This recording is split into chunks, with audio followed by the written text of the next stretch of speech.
Salut tout le monde! Bienvenue dans ce nouvel épisode de notre podcast en français. Aujourd'hui, on va parler d'un problème que tous les apprenants de français rencontrent. Oui. Vous arrivez à lire un texte en français sans trop de problèmes, mais dès que vous écoutez une conversation entre français natifs, pouf, tout devient flou. Exactement! Vous avez déjà vécu cette situation? Vous lisez une phrase comme « Je n'ai pas pu venir car j'ai eu un empêchement ». Facile. Mais à l'oral, ça devient « J'ai pas pu venir, il y avait un truc ». Et là, c'est la panique. Oui. Et le pire, c'est quand on regarde une série sans sous-titres et qu'on ne comprend rien du tout. Mais pas de panique. Aujourd'hui, on va vous expliquer pourquoi c'est si difficile de comprendre le français parlé. Et surtout, comment vous pouvez progresser rapidement. Oui. Restez bien avec nous, parce qu'à la fin de cette vidéo, vous aurez des clés concrètes pour comprendre beaucoup mieux le français oral. Allez, c'est parti! Tu veux savoir pourquoi tu comprends le français écrit, mais dès que tu écoutes un natif, c'est comme si on parlait une autre langue? Eh bien, accroche-toi, parce qu'on va te révéler l'un des plus grands secrets du français oral. On parle vite, et surtout, on mange des mots. Ce n'est pas toi qui es nul en compréhension orale, c'est juste que le français écrit et le français parlé sont deux mondes totalement différents. Et si tu n'es pas habitué à ces contractions, ton cerveau n'a même pas le temps de traiter l'information qu'on est déjà passée à la phrase suivante. Exactement. En fait, les Français ont une sorte de super-pouvoir. Ils compressent la langue comme un fichier zip. Ils enlèvent des lettres, des sons, des syllabes entières et fusionnent les mots pour parler plus vite. Résultat, si tu apprends le français avec des livres, tu t'attends à entendre « je ne sais pas ». Mais ce que tu entends réellement, c'est « j'pas ». Pareil pour « tu es allé où ?» Zrenia, qui devient « t'es où ?» Zrenia et « il y a du monde ». Zrenia, qui se transforme en « il y a du monde ». Ça va tellement vite que ton cerveau n'a même pas le temps de reconnaître les mots avant qu'ils disparaissent. Et le pire, c'est que ces contractions sont involontaires. Nous, les Français, on ne réfléchit même pas à ça, on parle comme ça naturellement. C'est comme si notre bouche prenait un raccourci sans demander la permission. Imagine que tu apprennes l'anglais et que dans ton livre, on te dise que pour commander un café, il faut dire « I am going to get a coffee ». Mais qu'en réalité, les anglophones disent « I'm gonna get a coffee ». C'est pareil en français, sauf qu'on ne te l'apprend pas à l'école. Voilà pourquoi tu as l'impression d'être complètement perdu quand tu écoutes une conversation entre natifs. Parce que, en plus de parler vite et de contracter les mots, on ne s'arrête pas là. On rajoute aussi des petits mots parasites partout. Tu sais, ces mots qui ne veulent rien dire mais qui remplissent la phrase et donnent du rythme, du genre « bah, tu vois, genre, t'sais ». En fait, ces petits mots, on les utilise tout le temps. Et quand tu écoutes un français parler, ton cerveau essaye de comprendre ces mots parasites alors qu'ils ne servent à rien. Du coup, tu te bloques et tu ne comprends plus rien. Exactement. Tiens, écoute cette phrase. Hier, j'ai pas pu aller au ciné parce que j'étais crevée. Simple, non? Maintenant, écoute comment un natif va vraiment le dire. Hier, j'ai pas pu venir au ciné. J'étais trop crevée, tu sais. Genre, je me suis posée et bam, dodo, direct. Tu vois la différence? Les mots sont écrasés. On rajoute des petits mots qui ne servent à rien.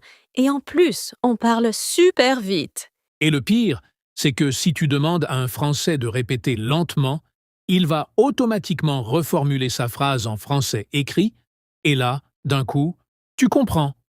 Mais dès qu'il reprend son rythme normal, c'est fini.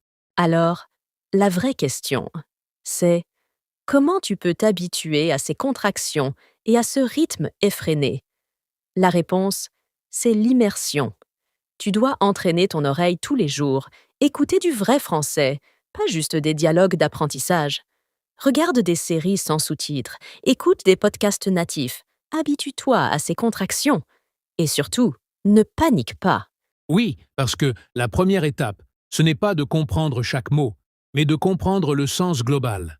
Ton cerveau va s'adapter, fais-lui confiance. Plus tu écoutes du français authentique, plus ça va devenir naturel pour toi. Et un jour, sans même t'en rendre compte, tu seras en train de regarder un film français et tu réaliseras que tu comprends tout. Et là, tu pourras te dire « Ok, maintenant, je parle vraiment français. » Alors, accroche-toi, entraîne-toi et surtout, amuse-toi avec la langue, parce que c'est comme ça qu'on progresse le plus vite. Alors là, on entre dans un domaine qui peut totalement déstabiliser les apprenants. Les Français ont une manie incroyable. Ils saturent leurs phrases de petits mots parasites. Et attention, ces mots ne servent à rien grammaticalement, mais ils donnent du rythme, de l'émotion, et surtout, ils remplissent les silences. Exactement. Tu vois, si tu t'attends à ce que les Français parlent comme dans les livres, avec des phrases parfaitement construites, bien organisées, bien articulées, bah, comment te dire? C'est pas gagné. Tiens, faisons une expérience. Je vais d'abord dire une phrase en français propre. Hier, je suis allée au cinéma. Il y avait beaucoup de monde. Maintenant, voilà comment un Français va réellement le dire dans une conversation normale. Bah en fait, tu vois, genre, hier, je suis allée au ciné et tout, et il y avait grave du monde, tu vois. Ah ouais, là, c'est du français en mode turbo natif. Et là, forcément, toi qui apprends, t'essaies de capter chaque mot et tu te dis « Mais pourquoi il dit bah? Pourquoi genre? Pourquoi tu vois tout le temps ?» Mais c'est exactement ça le piège.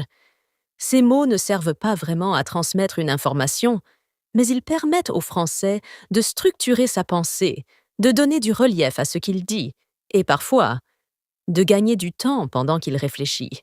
Et oui, par exemple, on va utiliser bah au début d'une phrase pour montrer qu'on hésite ou qu'on réfléchit. Bah, je sais pas trop, en fait. On va aussi dire tu vois ou t'sais tout le temps pour vérifier que l'autre suit la conversation. Hier, j'ai vu un film de ouf, tu vois. Et puis, il y a genre, qui est devenu indispensable dans le langage des jeunes. C'était genre trop bien, quoi. C'est fou, non? Ces petits mots sont tellement fréquents que si tu les ignores, tu peux perdre le fil d'une conversation.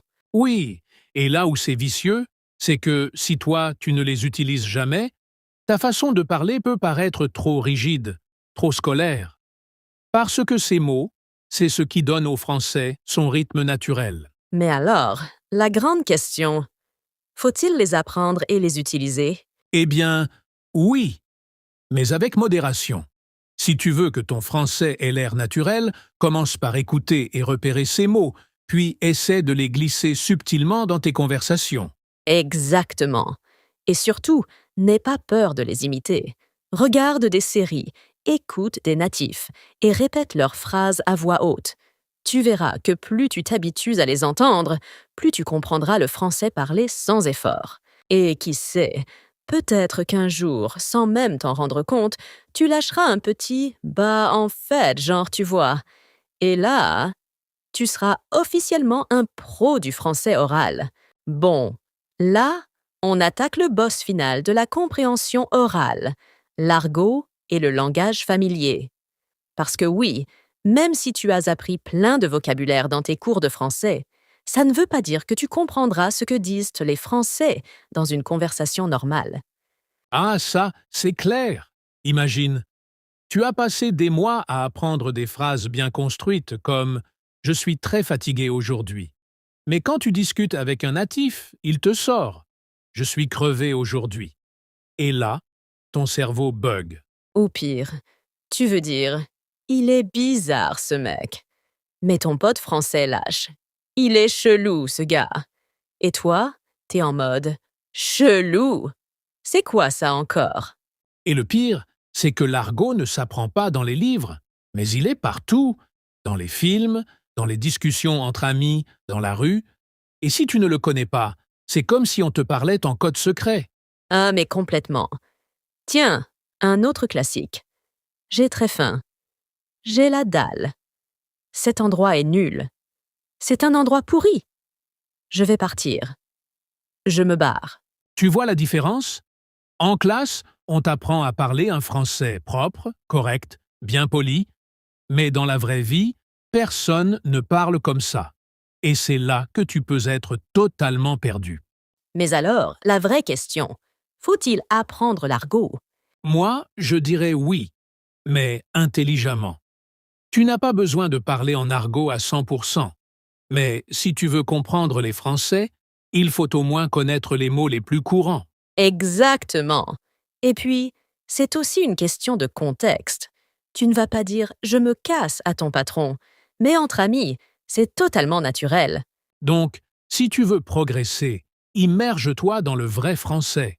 Écoute des podcasts, regarde des séries, note chaque mot d'argot que tu entends souvent. Petit à petit, ça va devenir naturel et tu vas commencer à comprendre les Français sans effort. Et un jour, sans même t'en rendre compte, toi aussi, tu lâcheras un petit « je suis crevé » au lieu de « je suis fatigué ».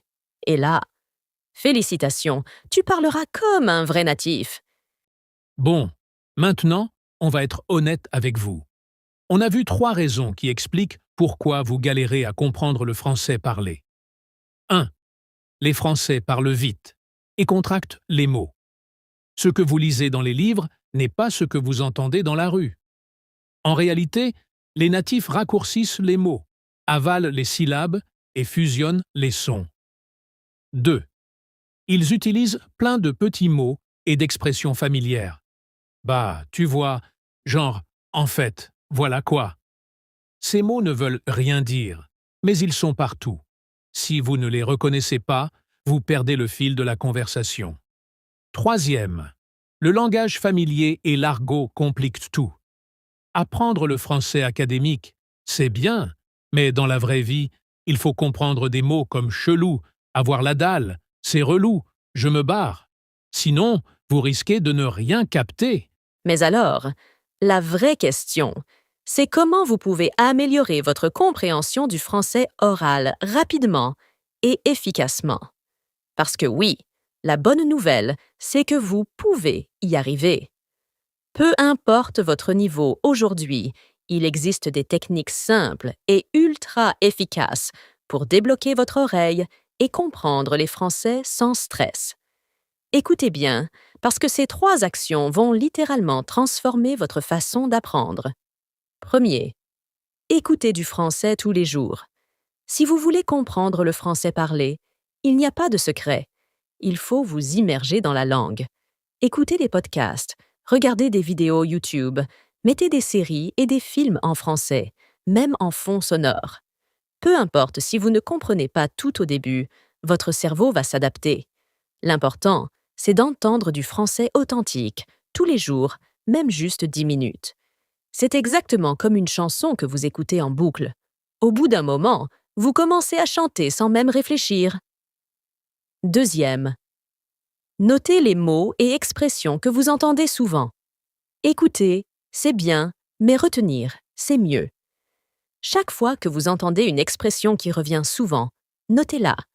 Faites une petite liste de mots familiers, d'argot, de contractions et répétez-les à voix haute. C'est comme ça que vous allez débloquer votre cerveau. Parce qu'une fois que vous connaissez ces mots, vous ne serez plus bloqué dans la conversation. 3. Pratiquez à voix haute, imitez les natifs. Le meilleur moyen d'apprendre à comprendre le français, c'est aussi de le parler.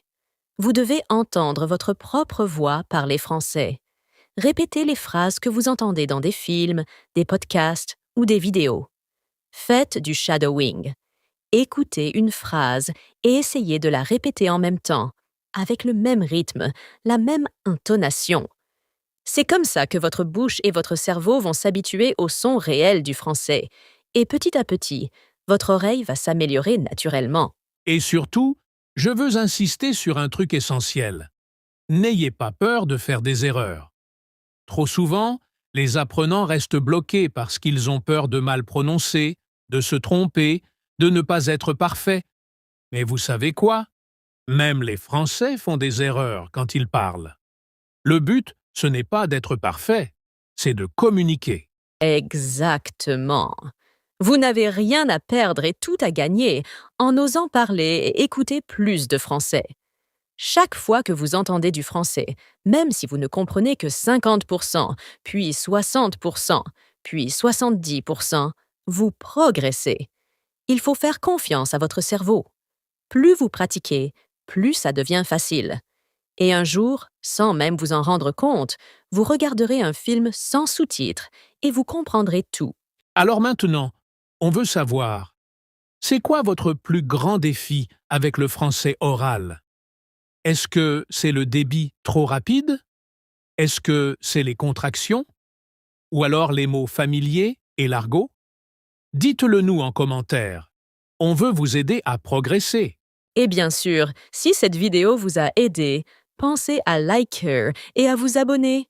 Parce qu'on va continuer à vous donner des conseils concrets pour parler et comprendre le français naturellement. Merci d'avoir été avec nous. Vous êtes incroyables. Continuez à apprendre et surtout, n'abandonnez jamais. À très vite pour un nouveau podcast. Ciao tout le monde!